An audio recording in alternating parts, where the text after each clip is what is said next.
I don't want to be the bad guy anymore.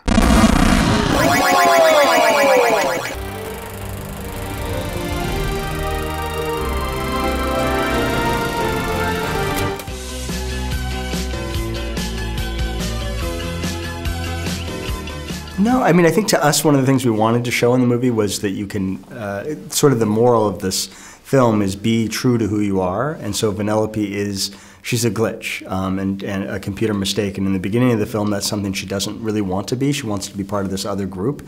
But over the course of the journey of the film, she realizes, actually, accept who I am. That's really my superpower. So for us, we see her more as a glitch than we do as a princess. So it was kind of our way of saying to people out there, embrace who you are and love who you are inside.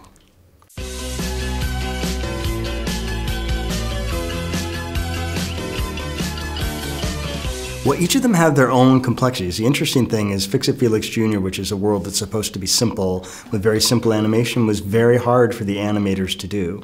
Because ultimately, telling them to pull back and not do the best animation they could do is not something that they liked. So it took a long time for them to really embrace that side of it. Then we go to the world of Hero's Duty, and Hero's Duty is making the best, most realistic human animation you can do, which is very difficult because you're trying to have all the complexities of what a human does in terms of their facial expressions and in terms of the way they move to make it feel very realistic.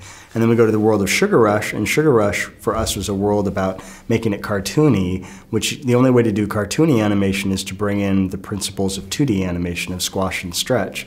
So in that world, you had to really figure out how do we kind of break the computer and bring in the ideas of squash and stretch to give us that cartoony. So each of the worlds actually had their own difficult aspects to them. But I think that if you think about it overall, the biggest and most difficult world was the world of Sugar Rush, because creating food that is appealing in a computer is a very, very difficult thing to do. We had to create specific technology to make that happen.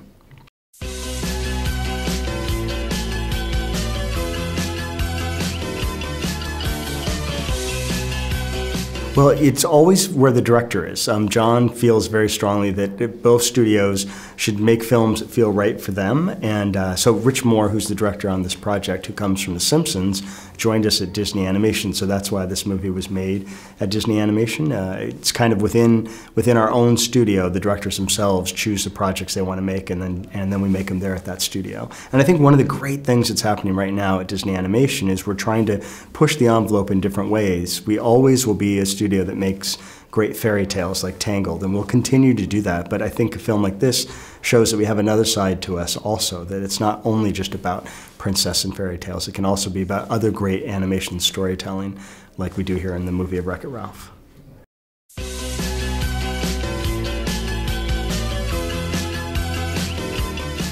In Game Central Station, there are a couple shots that have 19,000 characters actually in it. If you look very closely at all the characters and the way they're placed, it's a very complex shot to actually have that many characters in it, but you have to populate that world and make it feel real. And so that was one of the big tasks of the film. And it was about creating all of those unique characters. In a typical Disney or Pixar film, 60 characters is the most we've ever created for a film, unique characters that are completely individual. But on this film, we did 190, so 3 times the number of characters that have ever been done before. But when you put a movie in the world of video games and in an arcade, you kind of have to do that. So that was one of the big challenges, but required to actually make these worlds feel real.